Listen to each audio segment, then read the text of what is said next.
ఇవాల్టికి సరిగ్గా ఏడవ రోజు నిందితులను హత్యాయత్నానికి పాల్పడ్డటువంటి నిందితులను ఇప్పటి వరకు పోలీసులు అరెస్ట్ చేయలేదు. అరెస్టు చేయకపోగా నిందితులను ఎట్లా కాపాడాలనేటువంటి కోణంలో దర్యాప్తు జరుపుతున్నట్టుగా తెలుస్తా ఉంది. మేమైతే చెప్తా ఉన్నాం, మీరు ఈ బీసీ ఉద్యమాన్ని అణచడానికి, బీసీలు పార్టీ లేకుండా ఉండడానికి మీరు ఎన్ని ప్రయత్నాలు చేసినా అది ఆగదు. కానీ ఖచ్చితంగా రేపటి బీసీ ప్రభుత్వంలోనైనా దీనికి మీరు మూల్యం చెల్లించుకోవాల్సిందే. ఇవాళ కల్వకుంట్ల కవిత గారి అధికారం పోయి 10 ఏళ్ళు అనుభవించి మళ్ళీ ఇప్పుడు పవర్లోనే పోలీసులను మేనేజ్ చేసేంత శక్తి కవిత దగ్గరికి ఎక్కడి నుంచి వచ్చింది? ఈ శక్తి కవిత వెనకాల ఎవరున్నారన్నట్టు?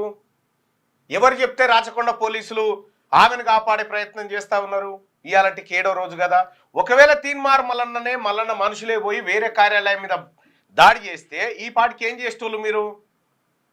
గతంలో ఇదే కార్యాలయం మీదకి దాడికి పోలీసు వాళ్ళని పంపి మా మీదనే, నేను లైవ్లో ఉండగానే నా మీద 307 పెట్టినటువంటి పోలీసులు ఇవాళ అదే పోలీసుల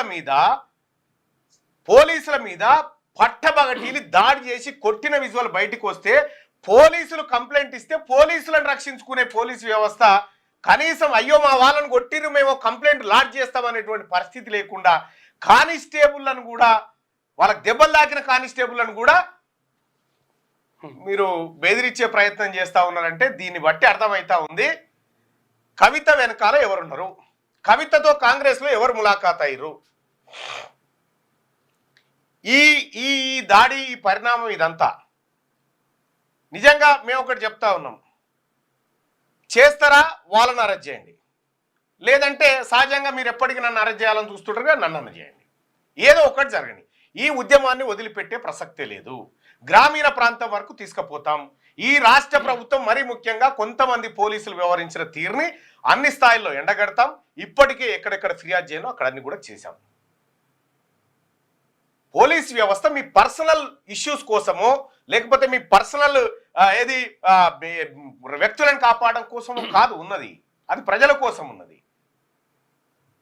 ఒక ఎమ్మెల్సీ మీద హత్యాయత్నం చేస్తే ఇప్పటి వరకు 7 రోజుల వరకు ఒక్క నిందితుడిని అరెస్ట్ చేయరా?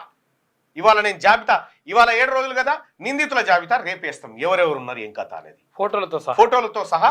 ఇక రేపు మీ పర్ఫార్మెన్స్ చూపించండి, ఫోటోలు, అడ్రస్లు, బిడ్రస్లు ఏం కావాలంటే మా దగ్గర అవన్నీ ఇస్తాం. రెండో విషయం ఏంటంటే